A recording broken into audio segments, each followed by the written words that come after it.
Então, pessoal, nós vamos resolver agora o exercício 2.2 do livro. Esse exercício ele pede para fazer uma comparação entre a corrente de condução, a densidade da corrente de condução e a densidade de corrente de deslocamento para vários materiais e várias frequências diferentes. Tá? Então, ele pede para fazer uma comparação entre o dDdt, que a gente sabe é ampere por metro quadrado, e o J. Né? A ideia é a seguinte: imaginar, por exemplo, que a gente tem um capacitor, né, com uma densidade de corrente de uma densidade de indução, desculpa, de elétrica, né? E também um J circulando aqui entre as placas, vamos supor. Imagine que se a gente tem um capacitor aqui, né? Esse material ele tem uma permissividade e ele tem uma condutividade, certo? A ideia é comparar quanto que vai passar de corrente de condução, elétrons livres mesmo circulando entre as placas, e quanto que vai ter de derivada da indução elétrica, né? Do D. Na verdade, aqui a gente poderia até colocar já a derivada, né? Em relação ao tempo, né? Do D. Beleza?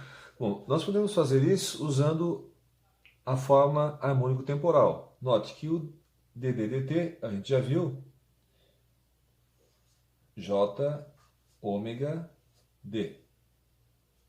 Né? Supondo que essa indução elétrica vibra aqui com uma frequência. O J também, claro. Né? E o J a gente pode também trabalhar densidade de corrente de condução como um fasor, certo? Então vamos considerar assim, ó, J de deslocamento, vetor, J ômega D, onde o J ômega, onde o D, desculpem, é epsilon E. Então, epsilon E, certo? Já a corrente de condução, J simplesmente, que é mais comum, mas vamos chamar aqui de corrente de condução, sigma, que é a condutividade, vezes o campo elétrico. Né? Claro, poderia trabalhar aqui no tempo, mas aqui a gente já tem a derivada com o valor certinho. Bom, se a gente comparar o módulo das duas, supondo que esse campo elétrico vibra cossenoidalmente e ele produz uma corrente elétrica por causa da condutividade do meio, né, entre as placas, mas ao mesmo tempo, devido à frequência e à permissividade do meio, vai haver uma derivada da indução elétrica, que seria a corrente de deslocamento. Né? Então, na verdade, a ideia é que uma parte da corrente passa fisicamente com elétrons livres e a outra passa pela derivada da indução elétrica com o tempo. Né? A gente pode fazer o seguinte: vamos achar um fator K,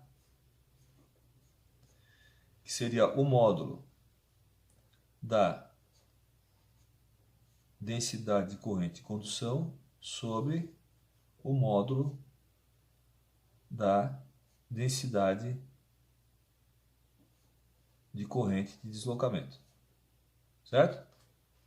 Então, aqui em cima, o módulo da corrente de condução seria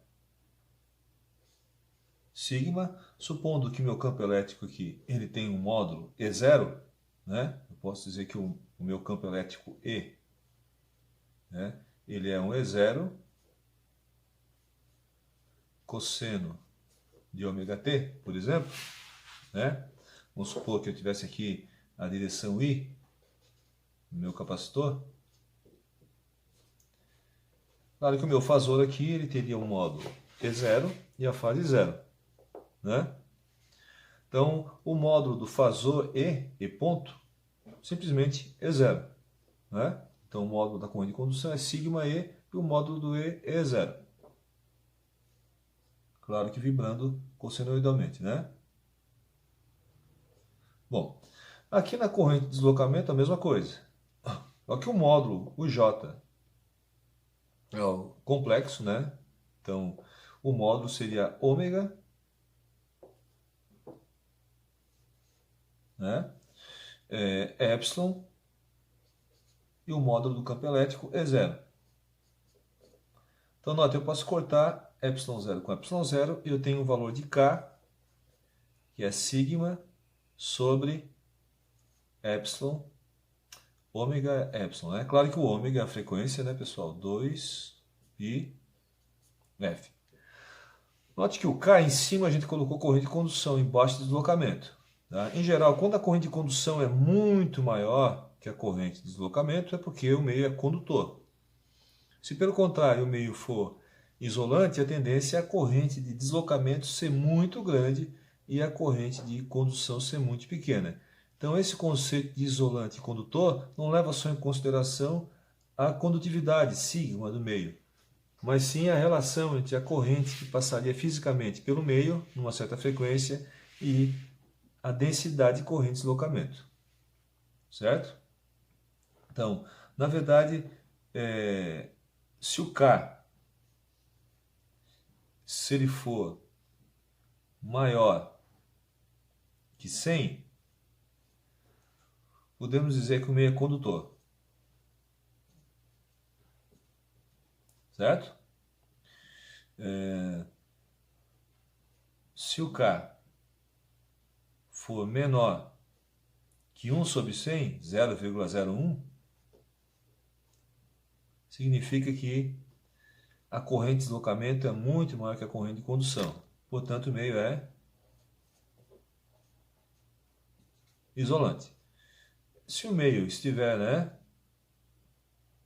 entre os dois, né, então maior ou igual a 0,01 e menor ou igual a 100, seria quase condutor, né? Um quase condutor ou um semicondutor.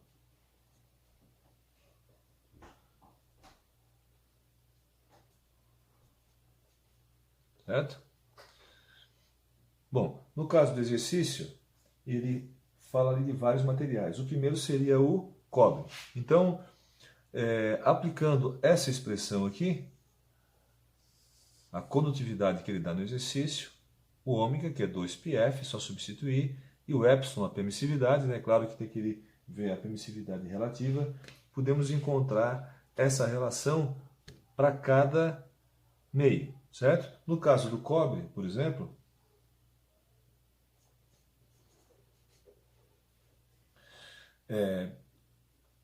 para várias frequências, então, para a frequência de 60 Hz,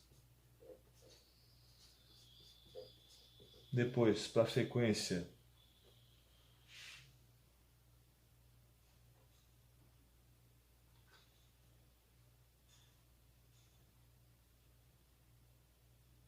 de 1000 Hz,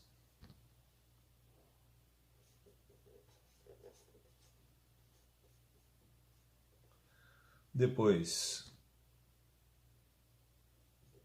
para a frequência de 1 MHz, e ele pede também até 1 GHz, né? Bom, para a frequência de 60 MHz, para o material cobre, a gente tem uma tabelinha aqui,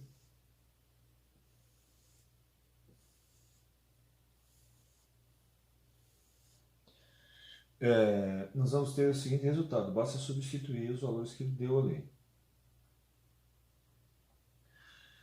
Para 60 Hz, o nosso K, o valor do K, né, dessa expressão aqui, certo?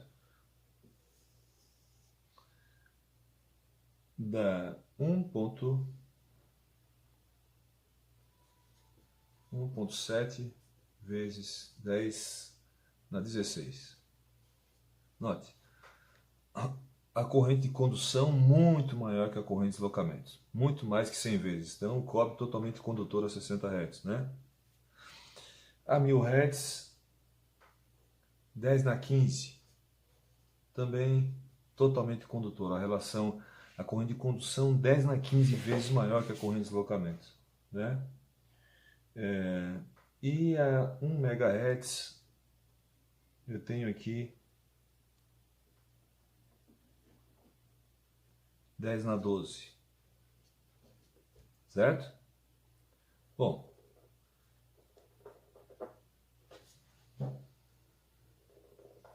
se a gente colocar aqui 1 GHz, 1 GB, né?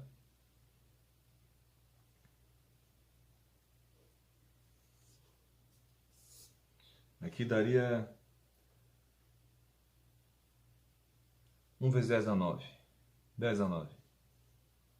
Portanto, cobre sempre o condutor, né? Bom, ele faz isso para vários materiais, ele pede ali para o chumbo, para a água do mar e para a terra, tá?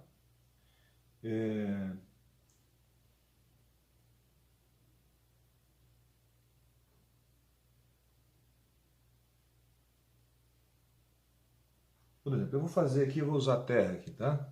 Tem o resultado dos outros, mas é só vocês substituir, né? Terra. Terra ficou assim, ó. 3 vezes 10⁻4, portanto, condutor, a 60 Hz. Um tipo de terra, claro, que ele usa aqui, né? 1,8 vezes 10⁻3, portanto, condutor. Aqui, ó, já ficou ali entre condutor e isolante, né? 1,8 só, né? 1,8 vezes. Então não é nem condutor nem isolante. Dá para dizer que é semicondutor ou quase condutor ou quase isolante, né? E a Terra a 1 GB dá 10⁻3, então daria 0,001, né? Nesse caso aqui, uma frequência alta de 1 GHz, esse meio ele teria mais corrente de deslocamento do que corrente de condução, né? Então, nessa frequência aqui, daria para dizer que esse meio, a Terra, seria isolante, né?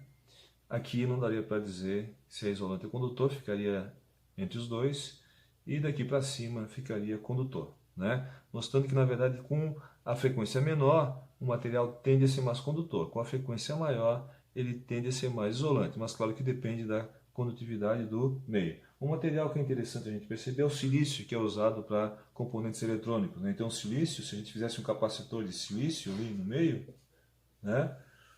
E ele não pediu aí o silício no exercício, ele pediu outros materiais, você pode testar daí, tá? Eu coloquei o silício, porque o silício ele fica bem no meio dessa situação e a gente consegue enxergar direitinho o que acontece com o silício. Olha só, nesse caso aqui o silício daria 110 aproximadamente, ou seja, condutor, né? 110 vezes maior a corrente de condução que o deslocamento. Depois, ele já dá na ordem de 6, 6,6. Então aqui não dá para dizer que é 6 vezes maior, não dá para dizer que é isolante nem que é condutor, né? Porque tem que ser 100 vezes maior, né? Ou a corrente de condução em relação ao deslocamento, ou a deslocamento em relação à condução, né? Aqui, o silício já vira isolante, olha só. Dá 6,6 vezes 10⁻3. Ou seja, é menor do que 1/100, do que 0,01, né? Então, o cara, nesse caso aqui, seria menor do que 0,01, né? Mostrando que a corrente de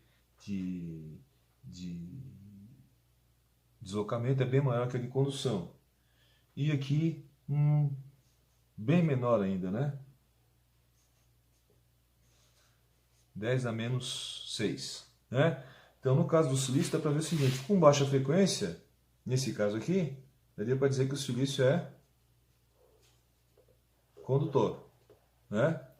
Daqui para lá, a corrente de deslocamento fica muito maior, então ele é isolante, ou seja, passa muito mais corrente de deslocamento do que corrente de condução.